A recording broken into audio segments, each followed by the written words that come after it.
All right, Sandbox MMA fans, get ready as I pull this shade down because I realize it's going to be a crazy glare. Coors Beer, let's go. UFC Fight Night, Abu Dhabi, Sandhagen versus Umar Nurmagomedov is this weekend, and I am very excited for it. Now, I think there could be some sketchy scorecards here. Umar, I think, is a good fighter. I don't think he deserves the shot up at Sandhagen, but it's been made. Sandhagen took it. It is what it is. I'm not going to bitch about it too much, even though it's a little undeserved to me. I am scared that there could be a decision that I think should go Umar's, or I think should go Sandhagen's way. Most people think it will too, but it'll just go Umar's way because they're in Abu Dhabi.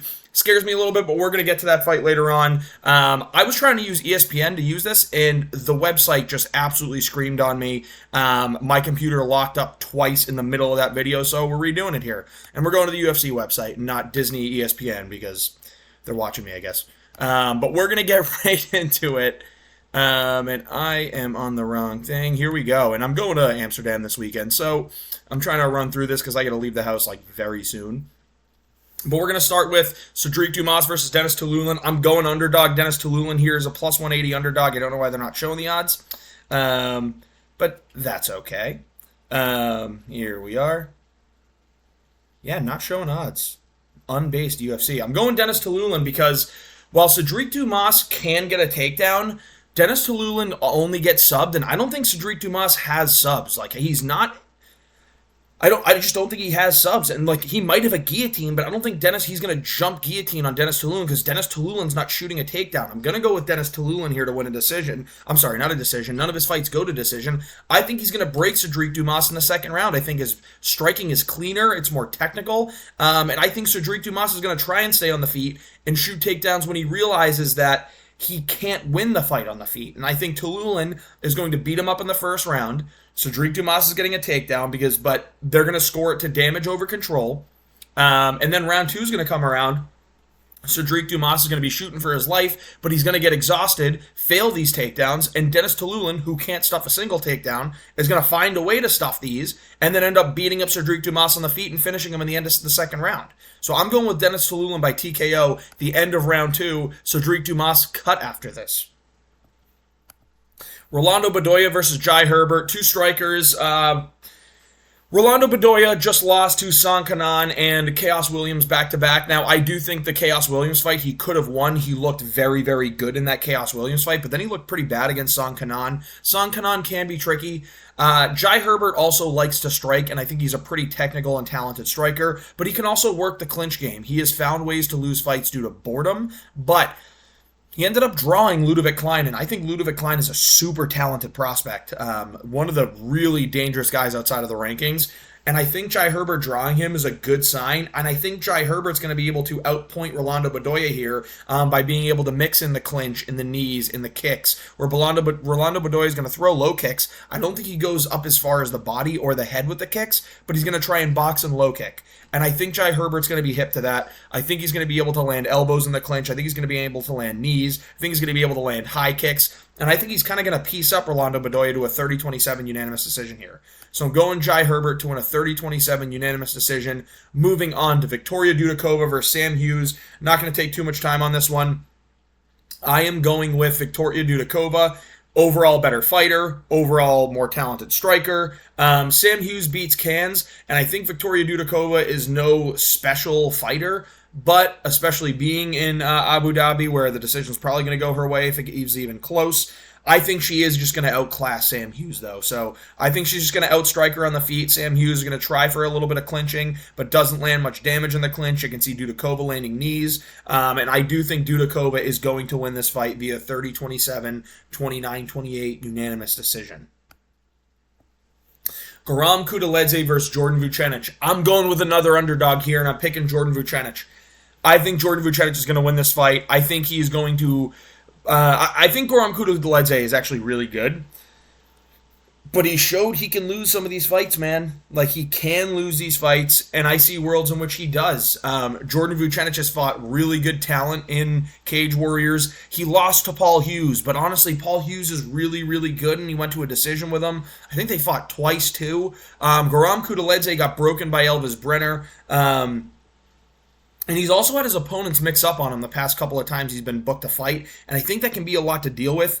Jordan Vucenic is kind of a little bit of a specialist. Vucenic is like a plus 205 underdog, even though ESPN has the odds wrong. But when I'm looking here, I'm opening up Guram Kudeledze's last fights. He got KO'd by Elvis Brenner July of 2023, beat up badly, went into war. That fight changes someone. And he split decision lost to Damir Ismagulov. And we found out Damir Ismagulov is very meh. He's a decent outside the rankings fighter. Kudeledze got a split decision to Mateusz Gamrot that Mateusz Gamrot arguably won. So again, Kudeledze's fought good competition. But I think Jordan Vucenic, the stars are aligned for him to come in and make a splash here in the UFC. I'm going to go with Jordan Vucenic to win. He has tremendous submissions, can fight pretty well on the feet. I'm going to go Jordan Vucenic to win with a submission via a guillotine, the same way he won his last fight with Guram Kudeledze, getting hit on the feet, but trying to mix it up, shooting a takedown, and Vucenic jumping guillotine. I'm going round 2 submission. Round 3 submission, Jordan Vucenic with Guram Kudeledze gassing out and shooting a bad takedown. So Jordan Vucenic, round 3 submission. We're going to go with it. Shamil Gaziev versus Dontel Mays. Shamil Gaziev's going to win this fight easy, 30-27 unanimous decision. I think he's going to put pressure and beat up on Dontel Mays in the first round, especially in the clinch, landing good knees and elbows off of the break, doing good work against the fence, and then outlanding him as well. Round 2 is going to come around. Shamil the Blob's going to slow down a little bit, but he's going to still outpoint Dontel Mays, kind of holding him against the fence a little bit. You'll see less strikes, but he's still landing some damage. And then round 3, Shamil is not going to be able to get as well done in the clinch. They're going to stand at range and kind of just trade fat man jabs, kind of like Dontel Mays does. Not much is going to happen in that third round at all. Not much is going to happen in the second round either. But it's going to be enough where Shamil Gaziev's going to win the fight because they are in Abu Dhabi. He's going to get the decision, but I think he's just better than Dontel Mays too, and I think he is going to outwork Dontel Mays in the first 2 rounds. And I think round 3, you're going to see a round that could go to Mays, but I think Gaziev's just going to end up winning the fight. I think he's a better, more talented fighter. He has no shape, no cardio, but hopefully he's been working out a little bit. He's playing basketball to work out, so we'll see how that works out. Shamil's going to win this fight. Muhammad Yahya versus Caio Fernandes. Caio Fernandes is going to win this fight because Muhammad Yahya sucks. He's soy, terrible build, no power, no skill. That was ruthless, but it's the case. Caio Fernandes lost to Mark Jacasey, but that's a much better loss than losing to Trevor Peek. And Caio Fernandes has a lot of striking damage that he can do. I think he has more finishing ability than Muhammad Yahya, and I'm going to go with the finishing ability here. Caio Fernandes by knockout in round 1. He's going to get the crowd electrified for the main card. This is a sick fight. I think this fight is on the main card, by the way. So I think it's a 6-fight main card on ABC. But I'm going with Azamat Murzakanov to win a decision here against Alonzo Menafield. Far more technical, far more skilled, can implement grappling. So can Alonzo Menafield. He can blast takedowns very, very well. But I think Azamat Murzakanov is just better than Alonzo Menafield in the striking by a lot. And I think power is going to be on the side of Alonzo Menafield, but speed, timing, and technique is going to be on the side of Azamat Murzakanov, and I think that's going to win him this fight. I think he's going to have a lot of jabs that end up getting Alonzo Menafield's head just like shot back. He's going to have a 2 that ends up spinning the chin a little bit. I think he can land good low kicks, go up to the body. You're going to see a couple head kicks go up there from Azamat Murzakanov. I think he's a very skilled kickboxer, very talented, very dangerous. And I'm going to go with Azamat Murzakanov to win a decision here, 30-27. Again, if it's a close fight, it's going to go to Azamat Murzakanov. His name ends in OV, and we're fighting in Abu Dhabi. Like, what are we talking about, guys? But if I'm being real, I don't think this is going to be close. I think Azamat Murzakanov is going to piece him up. The way that Alonzo Menafield is going to try and strike is he's going to try and blitz strike with power, or he's going to sit back there, throw the 1 out there, throw a big 2. Throw the 1, wait, duck, throw an overhand. Throw another overhand. Maybe try and work some clinch work in, but I think Azamat Murzakanov is going to be able to land damaging knees from the clinch, land elbows, even while his back is against the fence. I think he's going to be able to land short, quick elbows. I think he's going to be able to land knees to the body, and I think he's going to win this fight via 30-27 unanimous decision, kind of outclassing Alonzo Menafield here. And after that, he takes a look at the ranking. So That's actually, this is on the prelims. It's a 6-fight main card, but that's a prelim headliner. That's insane. It should be on the main card. This should be the prelim headliner. Joel Alvarez versus Elvis Brenner. I've gone back and forth a couple of times. Elvis Brenner has fought really good competition, but so has Joel Alvarez. Sub-Jacasey, he has a really good submission game. He has bad takedown defense, but I don't think Elvis Brenner wants to take him down. I think he wants to stand on the feet.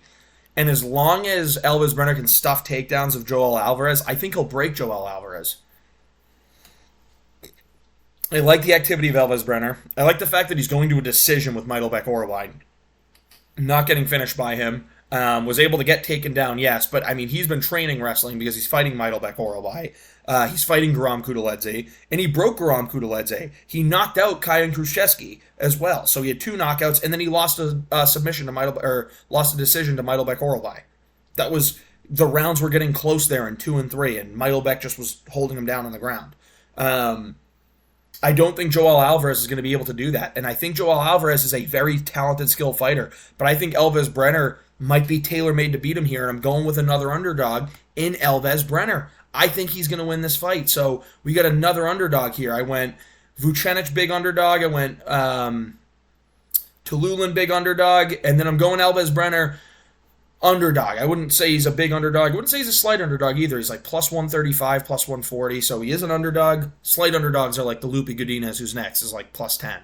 But, these were plus 110, but I'm going to go Elvis Brenner here. Think he's going to win this fight. I think he's going to break Joel Alvarez in the later rounds and maybe get a late round finish or a dominant decision win because he wins the last 2 rounds very clearly. So we're going Elvis Brenner to win this fight. I'm leaning towards a decision 29-28, maybe 29-27. Maybe he gets a 10-8 in like the 3rd round with Joel Alvarez just gasping for air. Lupi Godinez, Mackenzie Dern, 2 women who can box. I think Lupi Godinez's boxing is much better. I think that it's more powerful too. But Mackenzie Dern likes to throw down. And the thing is, Lupi Godinez likes to mix in some takedowns. You don't want to try taking down Mackenzie Dern. She's going to throw up submissions. She's probably going to catch you in a submission. Mackenzie Dern did lose to lay motion. There was a path to victory there, but she wanted to stand and box for a little bit of a long time, and I didn't agree with that technique. I think she wants to put on more of a show for the fans, which all she's got to do is walk out there with that cake to do that. So, love Mackenzie Dern, beautiful woman, one of my favorite fighters in the women's division. Can watch her all day. Maybe we'll get lucky and we'll see some ground control time, and the camera will be in the right angle, but I think Lupi's going to outbox her. I do. I think Lupi's going to outbox her, and I'm going with another underdog here. I'm going with Lupi Godinez. I think she's going to outbox her, and I think she's going to land damaging punches where Mackenzie Dern, she'll go to war. But she wears these punches, and she's tough as nails, but she wears these punches. Her head gets spun back. If she's smart enough to go for these judo throws and then end up in full mount and start working her submission game, she can win this fight. But I think she wants to go out there and box. I think she has more fun boxing, and I think she wants to go out there, put on a show, and try and get fight of the night and get all these bonuses. So I'm going with Lupi Godinez. I think she's just going to beat Mackenzie Dern 29-28. It's going to be a split decision here because this is a decently leveled women's fight, and they always go to split decision. But I think there's going to be situations in the later rounds where Dern's going to get her takedowns and do really good work on the ground, but I don't think she's going to get the finish because I think she's going to go for them too late. But I think Lupi's going to outbox her, and I'm going to go with Lupi Godinez to win this fight. The other thing I want to mention, Dana is glazing the Mexican market. He wants to get into the Mexican market even more and more. He's going to be more willing to have a fight get rigged for the Mexican crowd and the Mexican fighter than the Brazilian crowd and the Brazilian fighter. So I'm going to go with Mackenzie Dern. I'm going to go with Lupi Godinez to win this fight, 29-28, unanimous decision. Split decision. Chiesa versus Tony Ferguson. Oh, dude. I actually think Tony has a chance. But I'm going to go with Chiesa just to hold him down the entire fight. I think that's what's going to happen. I think you're going to see Tony split him open with some elbows from the bottom, too. And there's going to be damage on Chiesa's face. But I think Chiesa's going to get his takedowns early, because I don't think Tony Ferguson has good takedown defense at all. If this stays on the feet, Tony's going to absolutely fucking piece him up.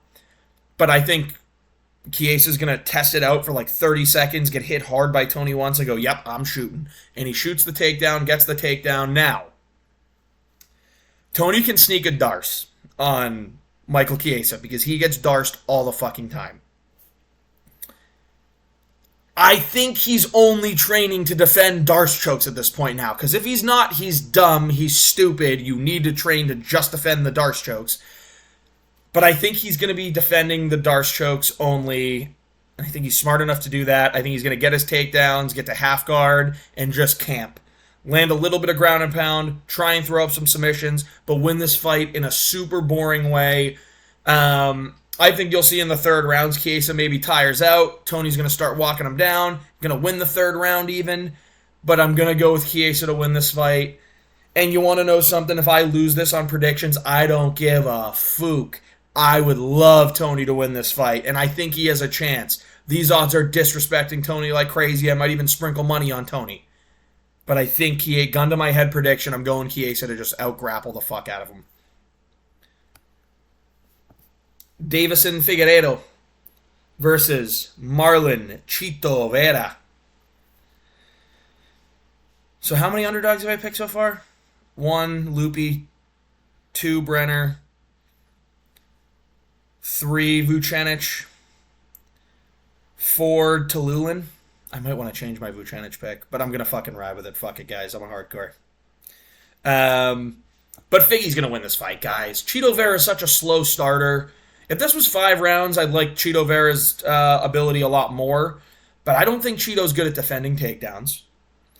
I don't think he's good at starting early. Like, he's a very slow starter, and he wants to get his reads. And I think Figgy can win this one easy. If he tools with him and stands on the feet for, like, the first minute and a half, gets Chito thinking that he's getting reads, and shoots a takedown. Same thing in round 2.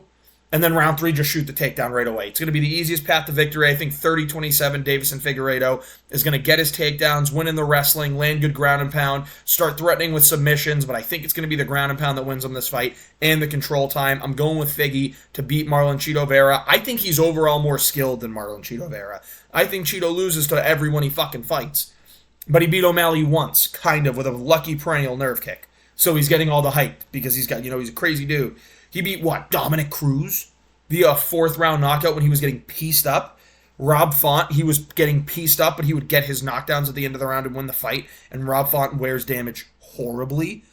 But he lost to Sandhagen super clearly. He got in a very pitter-pattery decision with Pedro Munoz.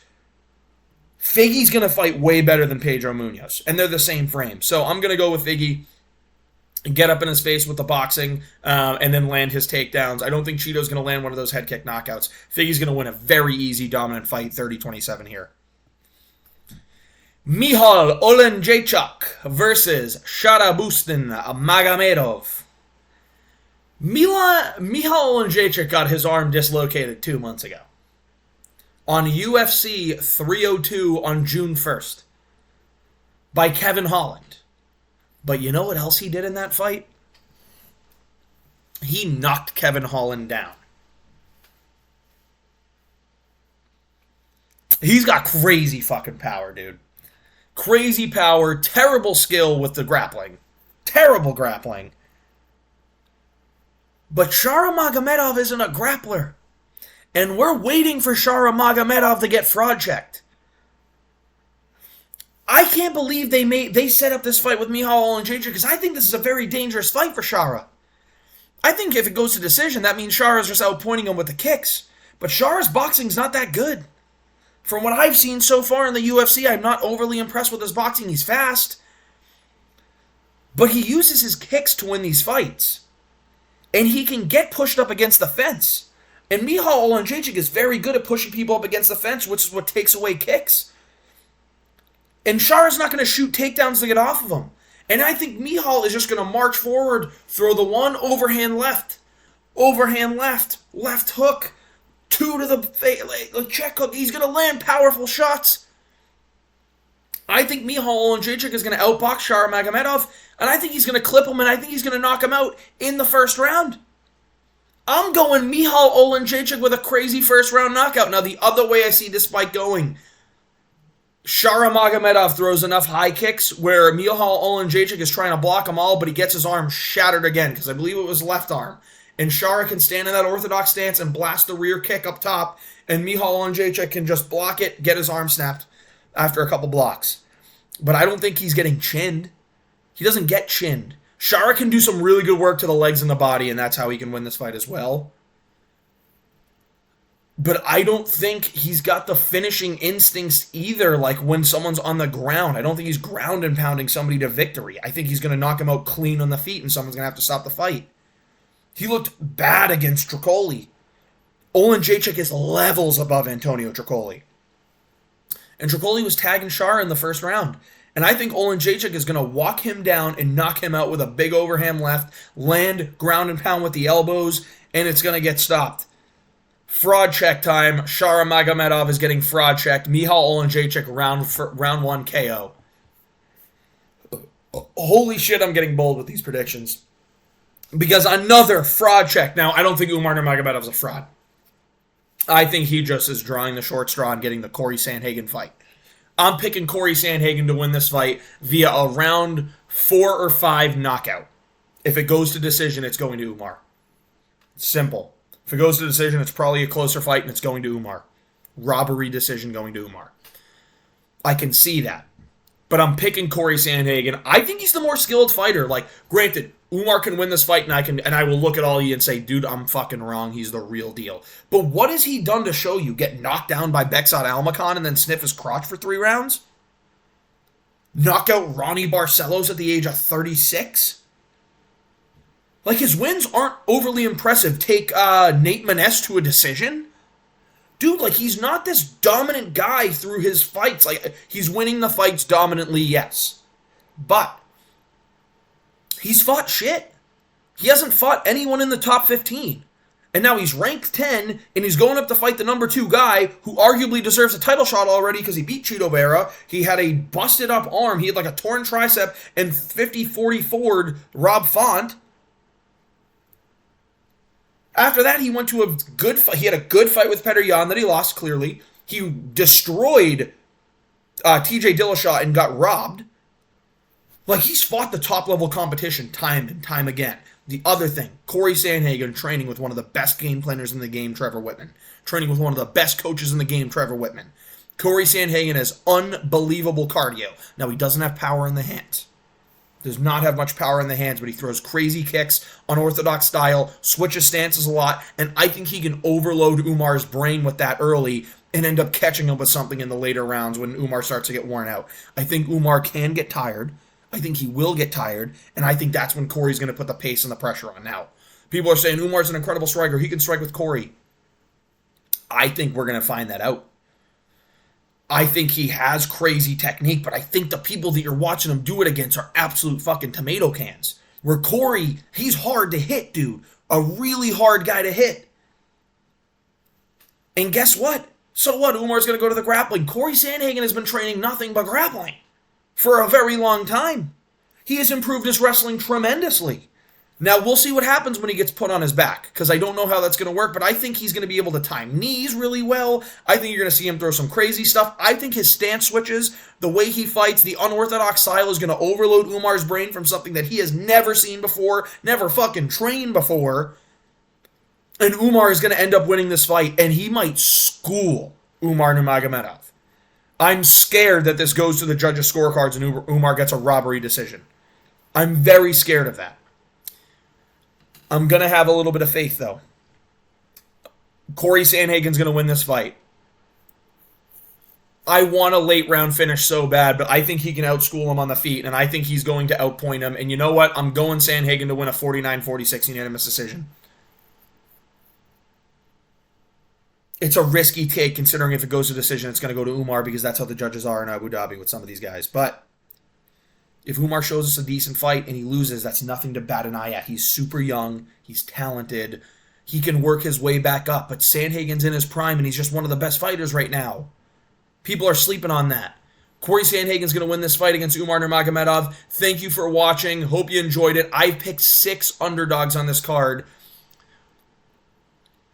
4 of which are plus 200 or more. A 5th is plus 180. No, I'm sorry. I'm lying. 3 are 200 and more. A fourth is plus 180, and then I have a plus 130 and a plus 110. A lot of underdog picks. Let's see how we can do. Again, 194 and 111 overall. Went 10 and 4 on the UFC 304 card that a lot of predictors didn't do well. I picked a lot of good upsets, and I'm picking them again this week. Let's go, Corey Sandhagen. Please like and subscribe if you enjoyed the content. I'll be posting stuff on my Instagram from Amsterdam.